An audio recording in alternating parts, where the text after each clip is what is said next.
ব্রাহ্মণ কুলে জন্ম নিয়ে আমার গৌরাঙ্গ মহাপ্রভু তিনি কোনো কিছু বিচার করে নাই। কে উঁচু জাত আর কে নিচু জাত এই ভেদাভেদ আমার গৌরাঙ্গ মহাপ্রভু তিনি কোনোদিনের জন্য করে নাই। আজকে অন্য অন্য যুগে ভগবান এসেছেন, আর এই কলিযুগেও আমার গৌরাঙ্গ মহাপ্রভু এসেছেন। কিন্তু আমার গৌর হরির মতো এমন দয়াবান, এমন করুণাবান, এমন ভগবান আমরা আর জীবনে কখনো কোনো দিন পাবো না।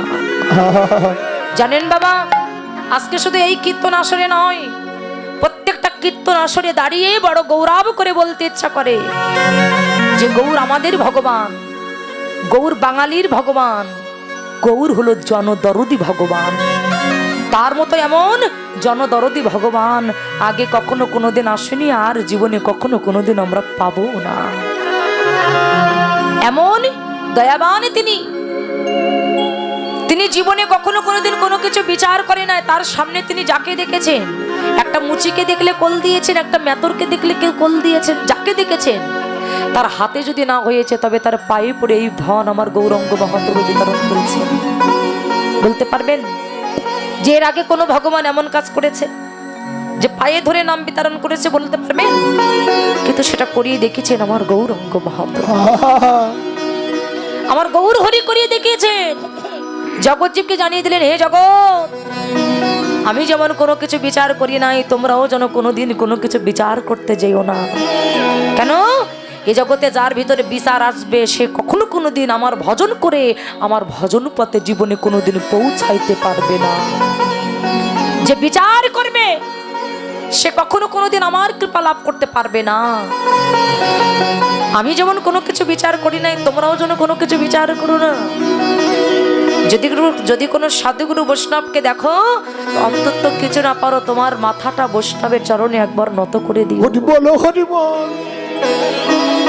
আমরা তো অনেক ব্যক্তি আছি, আমাদের একটু গাড়ি বাড়ি টাকা পয়সা বেশি হয়ে গেলে মানুষকে মানুষ বলে সম্মান করতে জানি না আমরা।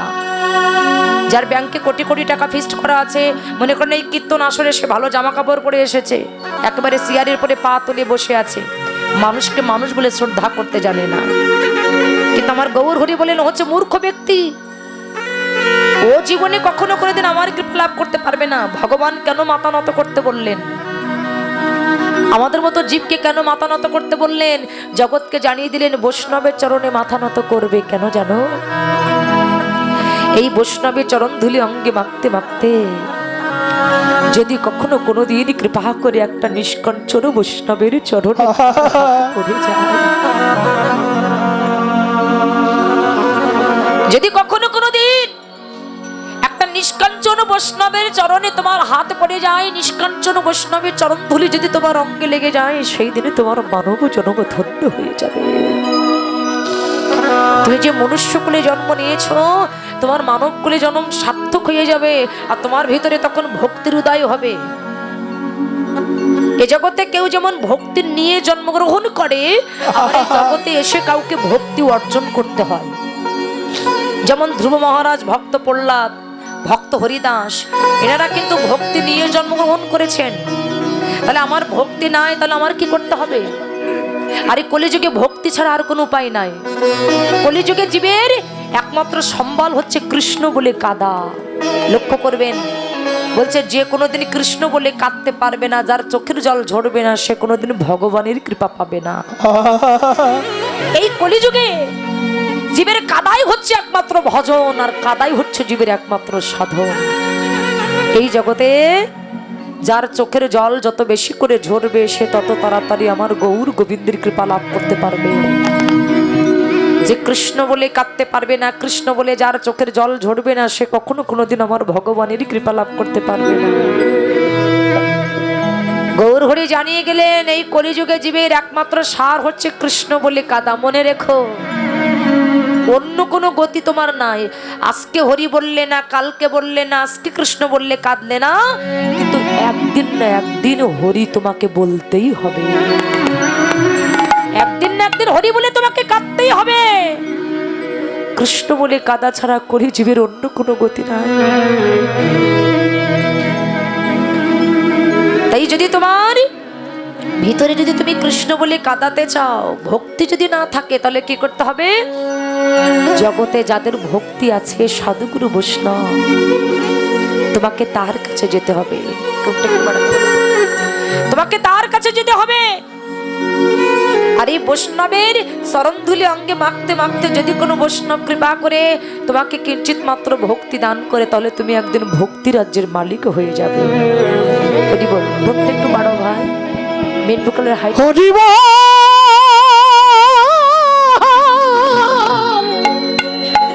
বলে যে আমার হরি হরি বল হরি বল। সেই জগতে পরশ পাথরের স্পর্শে লোহা যেমন সোনা হয়ে যায়, তেমনি ভক্ত পরশ মনির পরশে যে জীবনে কখনো কোনোদিন কৃষ্ণ বলে না, যে জীবনে কখনো কোনোদিন হরি বলে না, কৃষ্ণ বলিতে যার পাষাণ হৃদয় কাঁদে না, একদিন না একদিন তার ভিতরে হরি বলে কৃষ্ণ বলে প্রাণ কাঁদবে। হরি বল, একদিন না একদিন তার ভিতরে কৃষ্ণ বলে প্রাণ কাঁদবে। জাগতিক জগতে পরশ পাথরের স্পর্শে লোহা যেমন সোনা হয়ে যায়, কি গো কোনো পরশ পাথর যদি লোহায় স্পর্শ করা হয়, তাহলে সেই লোহাটা লোহা থাকে না, পরশ পাথরের স্পর্শ পেয়ে লোহাটা সোনায় পরিণত হয়ে যায়। তেমনি এই জগতে যদি কেউ ভক্ত পরশমণির একবার পরশ করতে পারে, তাহলে যে জীবনে কখনো কোনোদিন কৃষ্ণ বলে না, হরি বলে না মা, একদিন তার ভিতরে কৃষ্ণ বলে হরি বলে প্রাণ কাঁদবে, তার ভিতরেও কৃষ্ণ বলবে। মন দিয়ে শুনবে। ষড় গোস্বামীর মধ্যে এক গোস্বামী ছিলেন যার নাম ছিলেন সনাতন গোস্বামী। লক্ষ্য করবেন, আর এই সনাতন গোস্বামী বাবা এর মস্ত বড় ধনী ছিলেন। হঠাৎ করে তার ভিতরে যখন এই প্রশ্ন আসলেন যে জগতে যা কিছু আছে সবই কিছু তো আমার, কিন্তু আমি কার? আর যখন এই প্রশ্নটা তার ভিতরে জেগেছে, তিনি ঘর বাড়ি বিষয় বাসনাকে পরিত্যাগ করে চিরজনমের মতো গৌর গোবিন্দের ভজনের পথে তার দেহটাকে তিনি অর্পণ করে দিলেন। ওই বাচ্চাদেরকে শান্ত করুন, সামনে বাচ্চা যারা বসে আছে। চলে গেলেন বৃন্দাবনে। বৃন্দাবনে যে একটা পাতার কুটি নির্মাণ করে ধীরে ধীরে দিন যাপন করতে লাগলেন।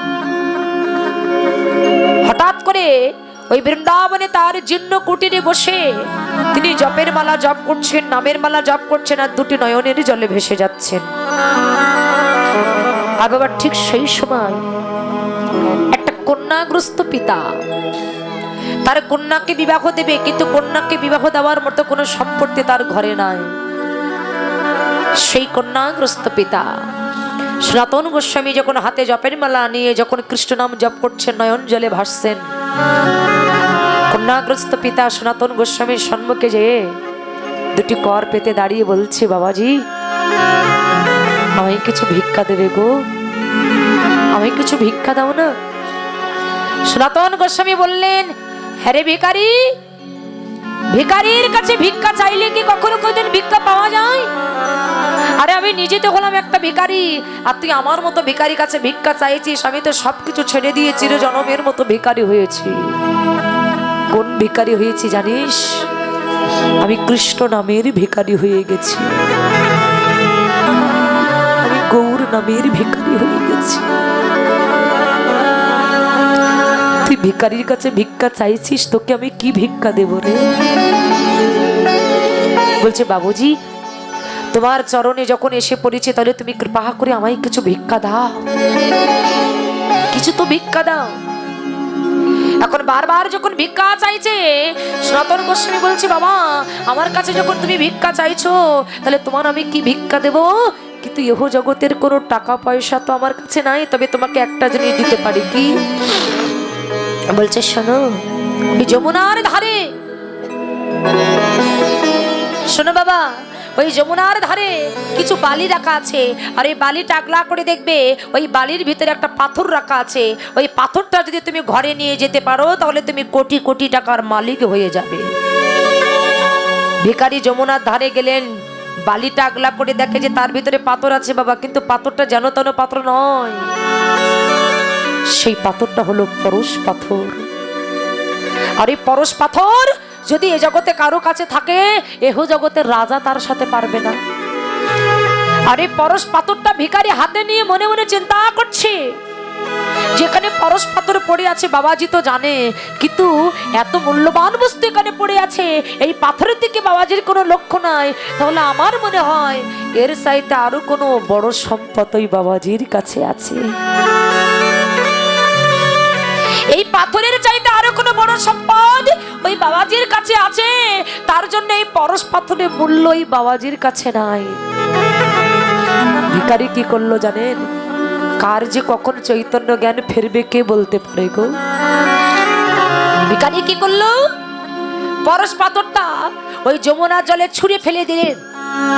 যমুনার জলে ছুঁড়ে ফেলে দিয়ে ভিখারি ছুটতে ছুটতে এসে সনাতন গোস্বামীর চরণ দুটি বুকের ভিতরে জড়িয়ে ধরেছে। বাবাজি, কি ব্যাপার বাবা? তুমি আমার কাছে চেয়েছিলে কিছু সম্পদ, আমি তোমাকে এমন সম্পদ দিয়েছি, তোমার তো ভিক্ষা করে খাওয়া লাগবে না, তাহলে কি গো তুমি আবার আমার কাছে আসলে? ভিখারি নয়নে জলটা ছেড়ে দিয়ে সনাতন গোস্বামীর চরণ দুটি জড়িয়ে ধরে বলছে, বাবাজি গো, যে ধনে হইয়া ধনী মনিকে মানো না মনি। তুমি যে ধনে ধনী হয়েছো, এই জাগতিক জগতের ধন তোমার কাছে কোনো মূল্য নাই, এত অমূল্য ধন তোমার কাছে কোনো মূল্য নাই, তাহলে এর চাইতে কোনো অমূল্য রতন তোমার কাছে আছে, তার জন্য এই সম্পদের কোনো দাম তোমার কাছে নাই। তাই বাবাজি, তুমি কৃপা করে যে ধনে ধনী হয়েছো, তুমি কি পারো ওই ধনে আমাকে একটু ধনী করে দিতে?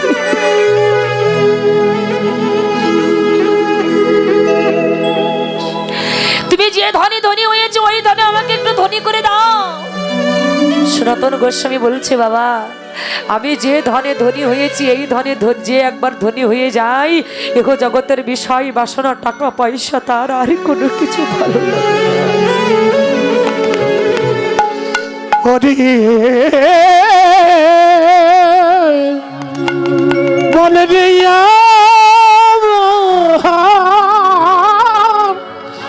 বলে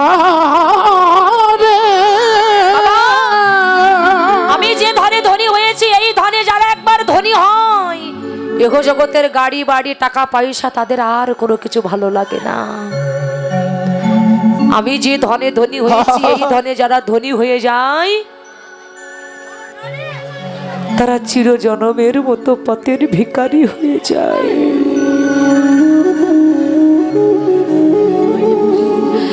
এই ধনে ধনী যারা একবার হয়, এহ জগতের টাকা পয়সা গাড়ি বাড়ি ধন ঐশ্বর্য তাদের কোনো কিছু ভালো লাগে না।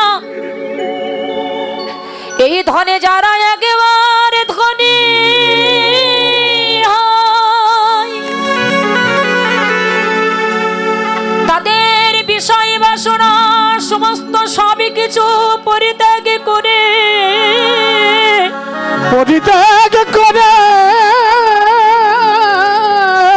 তারা যে বদনে গৌর বলে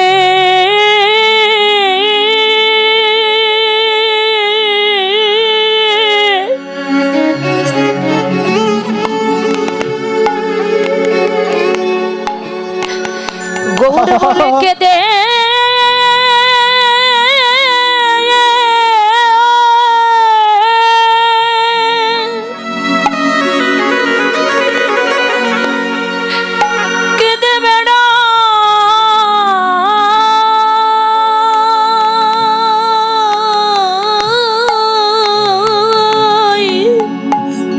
তারা গৌর বলে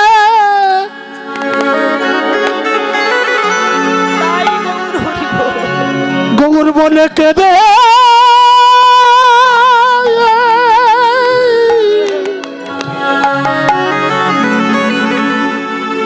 কেঁদে বেড়া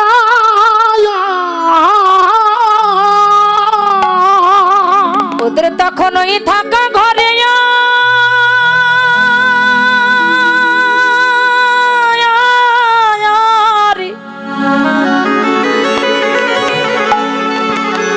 আরে মন বসে না,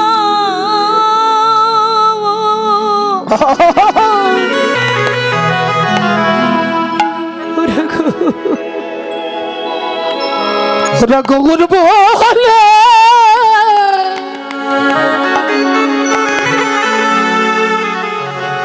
ওরে গৌর বলে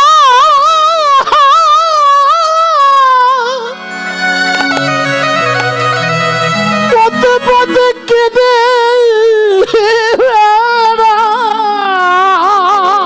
ওরা কেঁদে বলে কোন পথে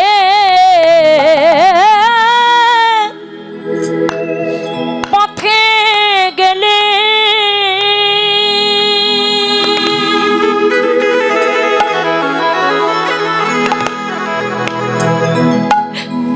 এই গৌর ভক্তের সঙ্গ পাবো।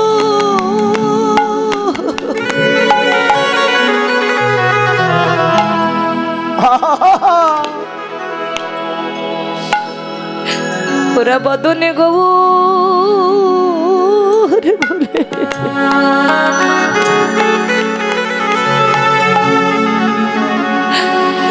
গৌরে বলে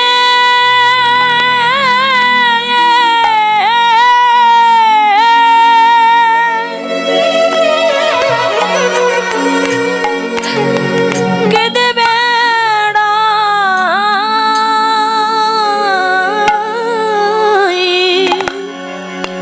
ওরে কোন পথে গেল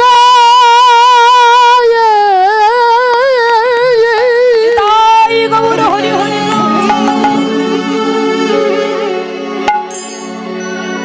ওরে কোন পথে গেল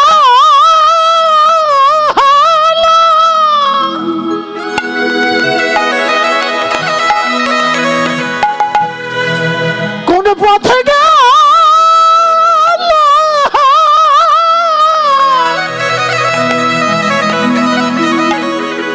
গৌর ভগতের সঙ্গ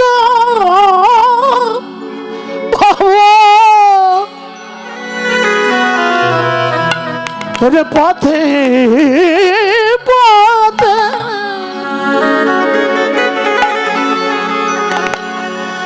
ওরা কে দেবে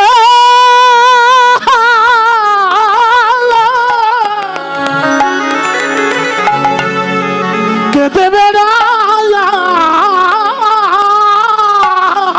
আমরা কোন পথে গেলে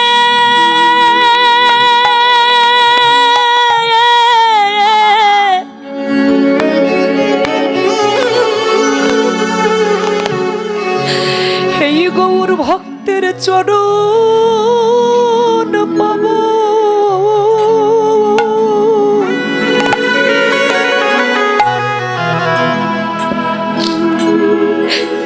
বদনে গৌর বলে